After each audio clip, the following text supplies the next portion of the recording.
mengumumkan Patrick Kluivert menggantikan Sinteyong sebagai pelatih timnas.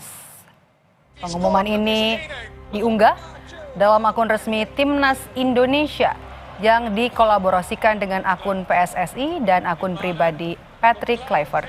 Sebelumnya PSSI mengonfirmasi Patrick Kluivert telah diwawancarai Ketua Umum PSSI Erick Thohir pada akhir Desember lalu.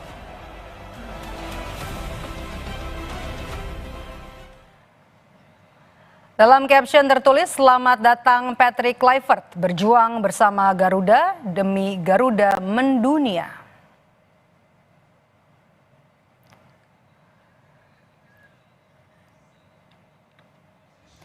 Media Belanda Football International melaporkan kabar bergabungnya pelatih asal Belanda Alex Pastoor dan rekan senegaranya Denny Lanzat menjadi asisten pelatih timnas Indonesia. Menurut majalah sepak bola Belanda itu, Pastoor sudah sepakat secara verbal dengan PSSI untuk menjadi asisten Patrick Kluivert. Media itu juga melaporkan Denny Lanzat akan bergabung dalam tim kepelatihan Patrick Kluivert menangani timnas Indonesia, namun tidak mengungkapkan secara khusus jabatannya.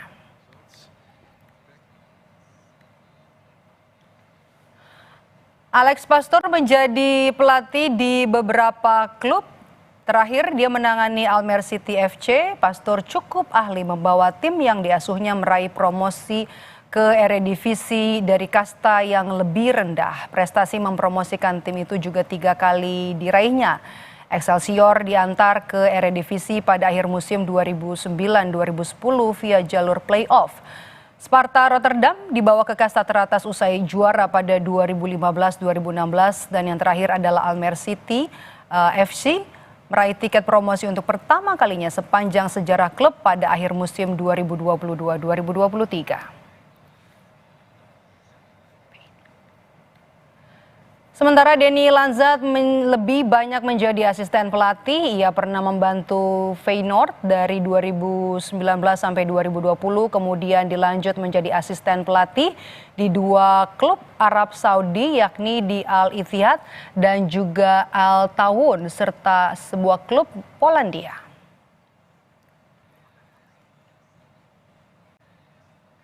Sementara itu, anggota Exco PSSI Arya Sinulinga membantah isu salah satu calon pelatih timnas pengganti Sinteyong, Patrick Kluivert, bermasalah dengan utang judi dan juga skandal pengaturan skor. Arya mengaku seluruh calon pelatih baru timnas tidak ada masalah rekam jejak, yakni tidak masuk dalam daftar catatan hitam di Eropa yang berkaitan dengan utang judi atau pengaturan skor.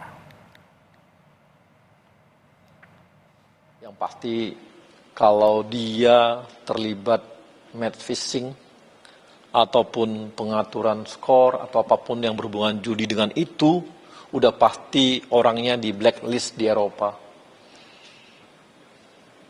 Udah pasti di blacklist di Eropa.